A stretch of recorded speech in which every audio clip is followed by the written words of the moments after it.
I'm happy to welcome the Vice Chair of the Appropriations Committee in the State Legislature, also the Vice Chair of the Business, Professions, and Economic Development Committee, the well-loved representative of nearly 1 million people in California's 36th Senate District, Senator Pat Bates. Thank you, Phil. Wonderful to be here. I'm also pleased to welcome the State Senate Committee on Governance and Finance Committee Vice Chair. She's also the Vice Chair of the Senate Committee on Health, a member of the Committees on Budget and Fiscal Review, Human Services, and Veterans Affairs. She's the highest-ranking Vietnamese American elected official in the country, Senator Janet Nguyen of California's 34th Senate District. Thank you, Faith. Thank you for having us. Thank you so much for being here. I'm so blessed to have both of you. Let's start with Senator Bates. Yes. You have raised concerns against raising the state's minimum wage to $15 per hour. That was indeed a very unpopular stance on this issue. Why were you against raising California's minimum wage? Well, Faith, I believe it's been a false promise to our workers out there. When you raise wages, the cost of goods and services go up also. So while you have more money in your pocket, you also have higher price you have to pay for those goods and services. Also, we heard from small business that another regulation like this reduces their bottom line, so they are not able to have as many workers. Some of them actually complained about not being able to keep their businesses open and would have to look at layoffs, perhaps reducing their workforce, automating, and I think we've seen that automation take place in a number of our restaurants. So there are unintended consequences of trying to put more money in our workers' pockets. There's certainly other ways to go in terms of increasing the opportunities that they have for jobs at the entry level, certainly increasing training for entry-level jobs, technical training as we see our economy moving in a different direction. So I think a better approach would have been to expand jobs, expand opportunity, expand education.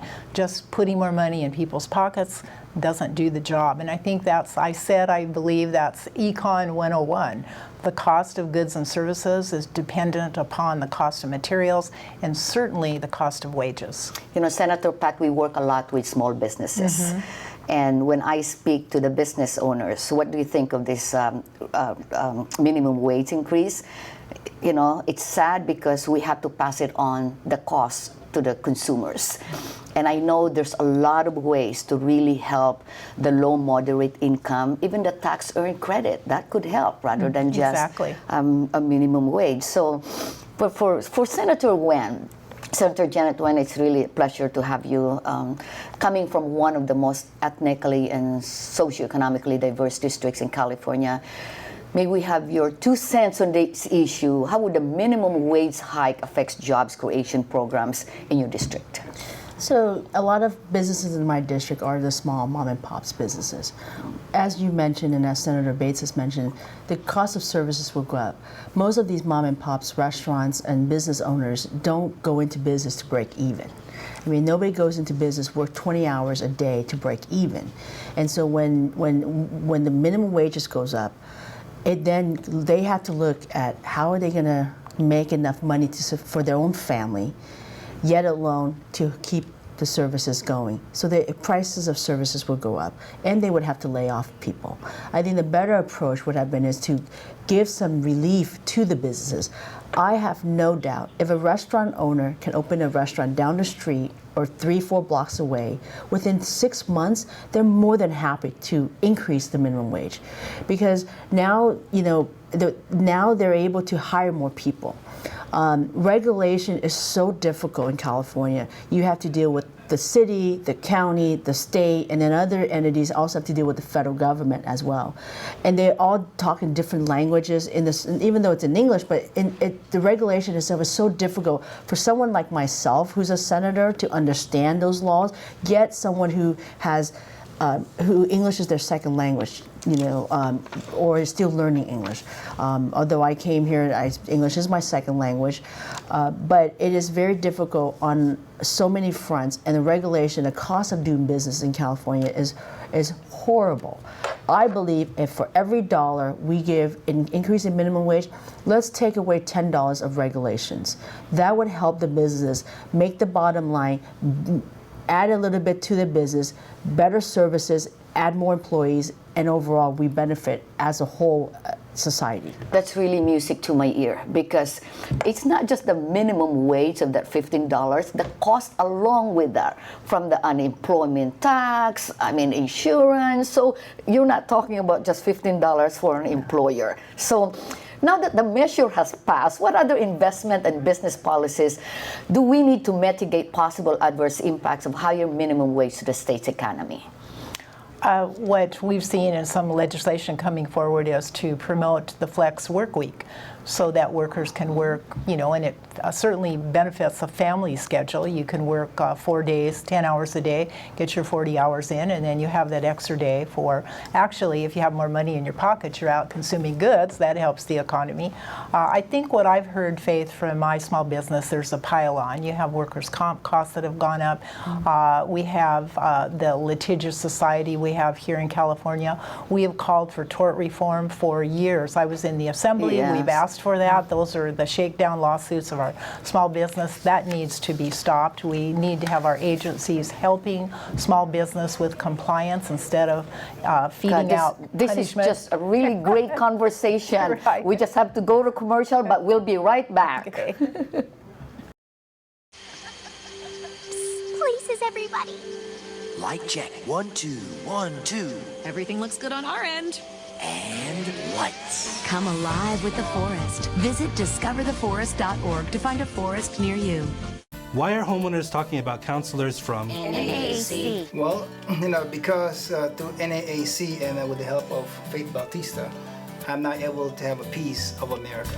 As a housing counselor, I will help you budget and get a clear picture of your finances. I will help you understand your credit report and help you improve your score. I will help you through your hardship and work with your lender to get a loan modification. For free housing counseling, call 1-800-920-6248.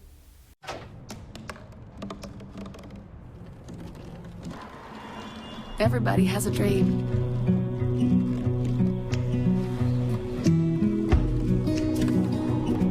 Mine was to see the ocean. And with a little help, I made it.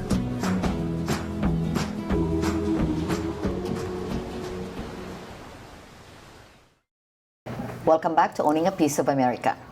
Both of you, along with the entire Senate Republican caucus, urged Governor Jerry Brown to return $331 million of mortgage settlement funds that were inappropriately spent by the state of California in 2012 to pay down the debt. How important is this money to distressed California homeowners? Senator Bates? Very, very important. Home ownership is probably the most important thing in our democracy, owning a piece of our country. And in my district, we had significant foreclosures. I think we are one of the highest in South Orange County. A lot of new developments, young families moving in, certainly on the verge of foreclosure. Many lost their homes. So the money not spent to aid them in keeping their home was really a travesty, and certainly motivated us to send the letter. Senator Janet? Absolutely. It is the American dream. Buying a home for any family is having, as Senator Bates said, is buying part of our country. The governor should release the money. Money needs to go back to these owners. It belongs to the homeowners. He used it to bridge a state budget gap. We're not in a deficit anymore in the state. It's time for the governor and the legislature to give the money back to the homeowners and help directly these families. The average house rent for two-bedroom house these days are $2,000. In San Francisco, one-bedroom apartment is $4,000. Housing costs in California is skyrocketed. Our housing market is 50% more than what is the national averages. It definitely also hits the young professionals like myself. We can't, I mean, we come out of college, we have our student debt, we can't afford to buy a home, we can't even barely afford to rent. They're all leaving the state. We need the young professionals to start building their career path so that they can sustain and stay in California and live in a great state that we all love to live in, and we want to. Let them make that choice, but driving them out of the state is not the right way to do it. You know, Senators Pat and Janet, it's really dear to my heart because we're HUD-approved counseling agency, and we saw homeowners losing their homes every single day in Santa Ana, and there's still no help. The banks were very good in giving some money back. I mean, $331 billion, but unfortunately, few of that really went to the homeowners. There's so many viewers that are watching right now. What can the Republicans really do? How can we encourage Governor Brown and maybe the banking institutions to make the field even? Right. Well, what I always recommend to the people in my district, when you have an issue that really touches your heart, going in the wrong direction in terms of your priorities, you need to engage in your government. You need to let your representatives know. Always call the representatives. They'll visit the district offices, and certainly let our governor know. There's many ways to do that. We now have the emails, telephone calls. As we come into the budget period, it's very important for them to raise their voices about this issue. California's spending priorities, we believe, way off the mark. When we are putting $500 million into the high-speed rail, which we don't think we'll see in our lifetime, but we have our young families out on the streets. We have homelessness growing by the day, and we are not putting that money into the homeless issue and the housing issue. Republicans find that a travesty, and we are here to do something about it, but we need everyone who's watching, everyone involved in this to raise their voices with us. Senator Wen, the Southeast Asian, among all the minorities were really hardest hit, especially because English is our second language. How do we encourage them to fight back? Because we're not a complainer, you know, we're here to build our American dream and somebody just took it away. Please talk to me about it. You know, and engaging in your government, you know, every vote matters. And if you're, you know, it's kind of like one of those where if you're the silent individual, no one notices you. No one knows that you have a problem or that you needed help. But if you become the loud vocal and say, hey, wait a minute, don't do that. That's kind of, frankly, why I got involved in politics, is that I wanted to be proactive and not reactive. I want to be there when laws are created for or against someone like me. I want to be the voice of those who are silent. I want to be there, but I can only be there, though, is when the constituents and the Californians come to us, because we can't fight your battle. I mean, when I stand in front, you know, of this floor session, I want to say 300 people, 1,000 people came to me, and this is what they're saying, versus this is Janet Wynn's opinion.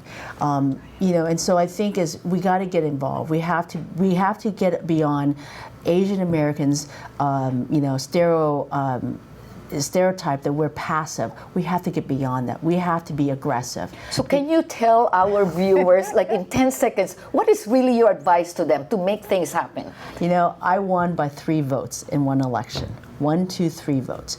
Every vote matters. In this election, Asian Americans can and will be able to tip over an election.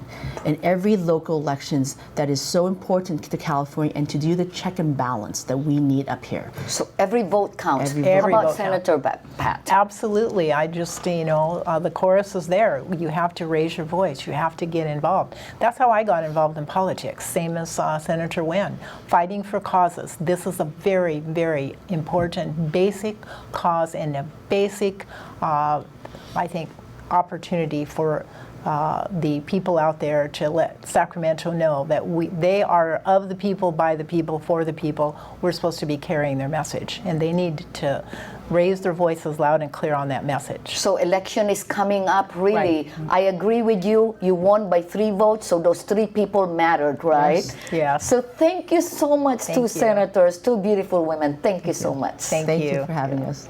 There's no such thing as across-the-board advantages, especially if we're talking about policies.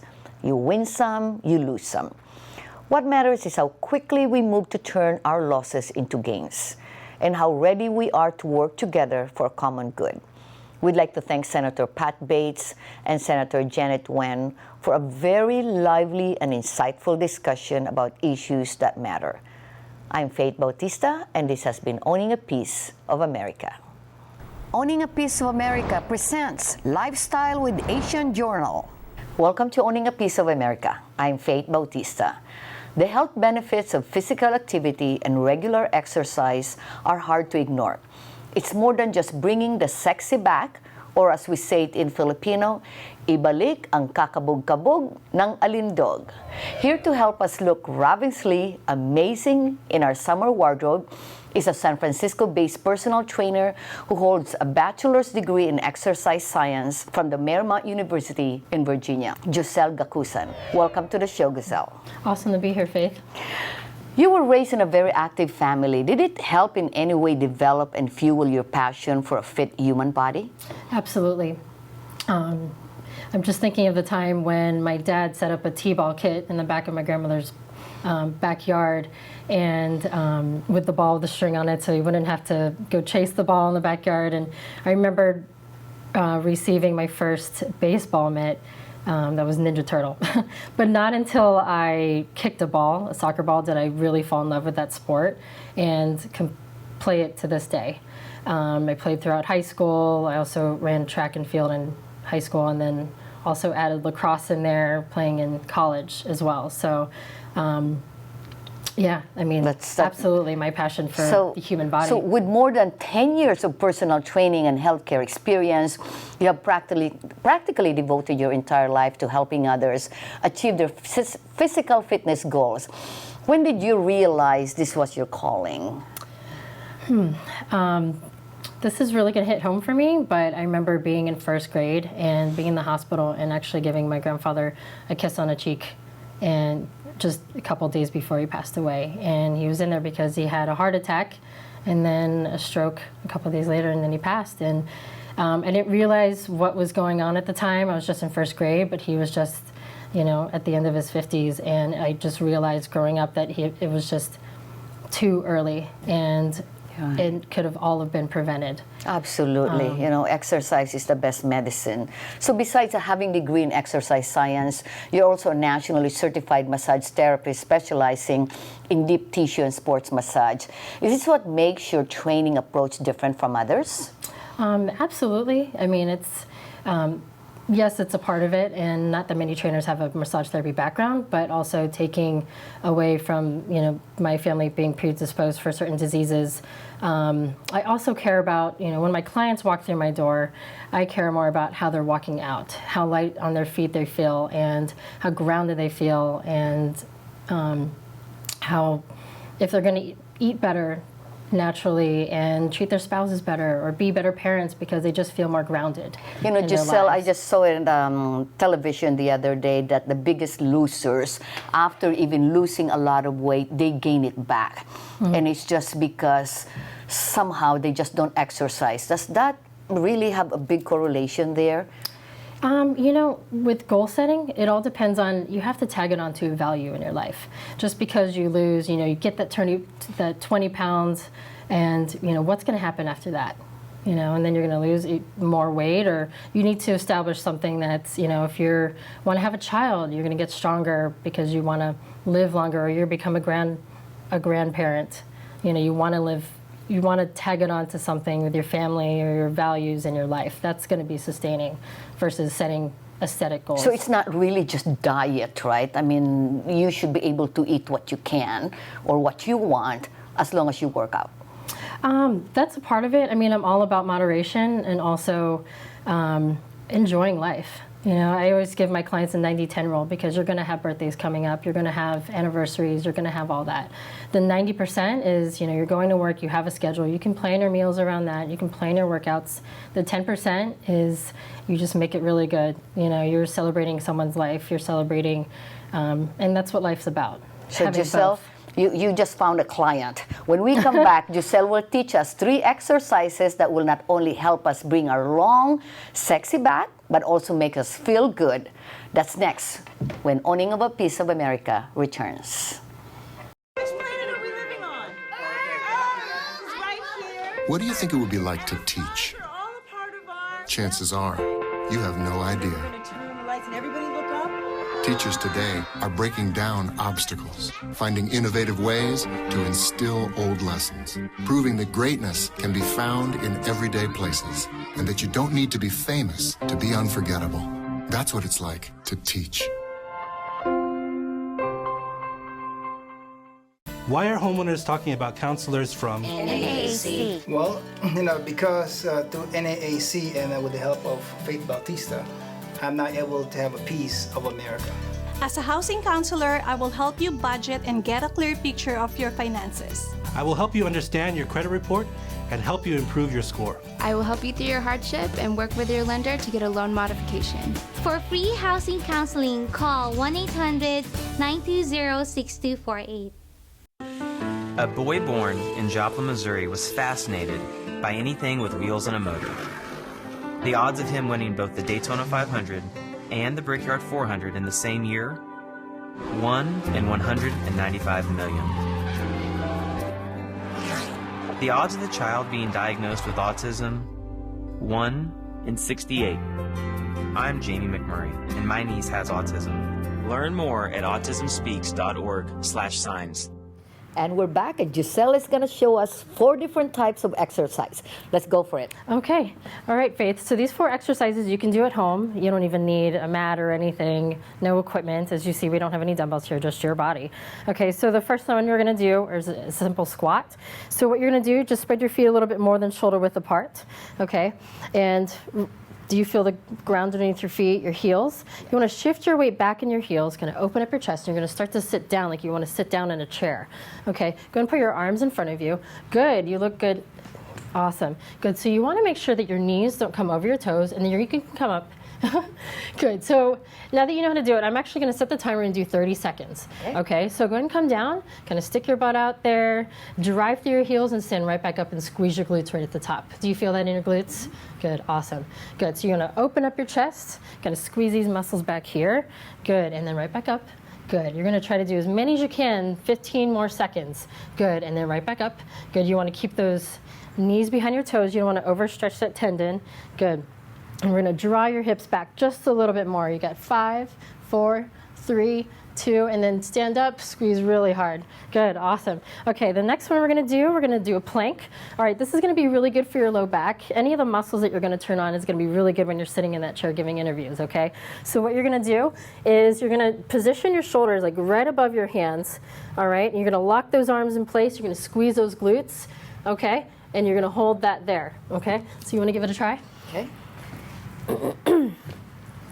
Okay, nice. So what you want to do, bring your body forward just a little bit more. Good, and you want to relax those shoulders. Good, so you want to increase that space between your ears and your shoulders. And can you find your belly button? Good, pull that into your spine. Okay, and then you're going to squeeze your glutes. Now from now on, you're always squeezing your glutes. Like you got a $50 bill in there, okay, and they're connected with your abs. Good. $50 bill. Oh yeah, it's not going anywhere, right? Good, relax those shoulders. I'm gonna start that 30-second timer. Good, good. We're gonna shift your hips just a little bit. Good, you wanna make sure your hips don't fall down towards the ground. Good, can you find those muscles right underneath your armpits right here? You wanna squeeze right there. You breathing? Yes, that's perfect. So I hear you breathing in your nose, out your mouth. Squeeze those glutes. You got 10 seconds left. You're doing awesome. Lock those arms in place. Good. Just relax those shoulders. Really turn on those abs. Brace those abs. 4, 3, 2, 1. That was awesome. Whew. You ready for the next one? Okay, so what we're going to do next are lunges, okay? Really important. If you drop a pair of keys, right, what are you doing? lunging to get down there, right? Who's to say that all your life your knees have been coming down and kind of your hips have been dropping, right? So you want to have really strong hips, all right? So this is going to help you, all right? So 1 foot, yeah, bring that right foot back just a little bit further. Good, and what you're going to do, you're going to bring that back knee towards the ground, okay? Yeah, come back down. Good, and you're going to tighten up those abs, the same ones we were just turning on in the plank, and you're going to come right back up. Good, so we're going to kind of pulse going up and down. All right, come back down again, and then right back up. Drive through that heel. So still wanting to find those glutes. Squeeze that $50. Have you lost it yet? You're still in there? Okay, good. $50. Awesome, good. Squeeze those shoulder blades. Good. So you still want to keep this knee behind your toe, but we don't overstretch that. You want to, good. Looking really good. Gonna pull those knees apart just a little bit. 3, 2, 1. Okay, let's switch to the other leg. Good, so now you should be able to switch it and feel the other glute working, okay, your right one, right? Good, so shimmy that left leg back just a little bit more, good. Tuck in those ribs, good, and come straight down, good. So I want you to always focus on, no matter where you are, driving a car, giving interviews, or working out, you're always tucking that belly button into your spine, okay? Oops, I forgot to start my timer. We're gonna do extra time now, good. Drive through that heel. You're looking really good. Good. Posture looks awesome. Kind of opening up the chest, tucking that belly button in. Good. 15 more seconds. Good. Drive through that heel. Good.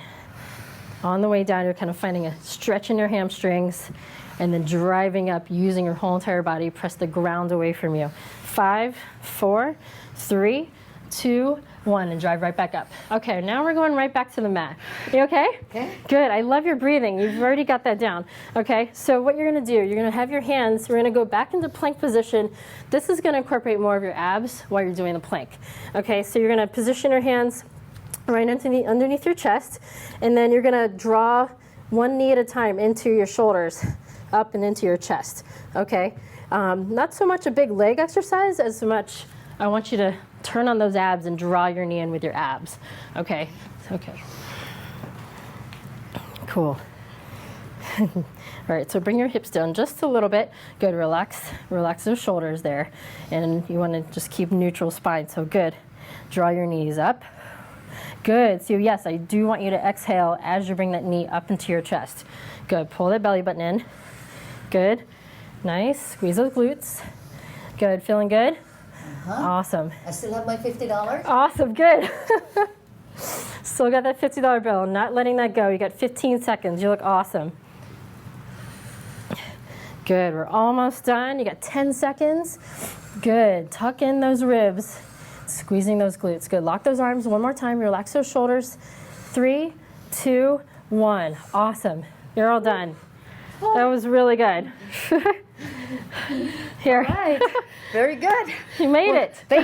Thank you so much. So, ladies and gentlemen, keep doing this every single day. You're going to have a ravishingly sexy back.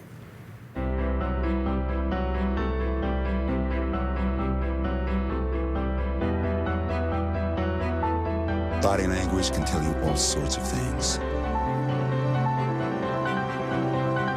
Like someone is having a stroke. Know the sudden signs. Learn fast. Face drooping, arm weakness, speech difficulty. Time to call 911 and get them to a hospital immediately. Learn the body language and spot a stroke fast.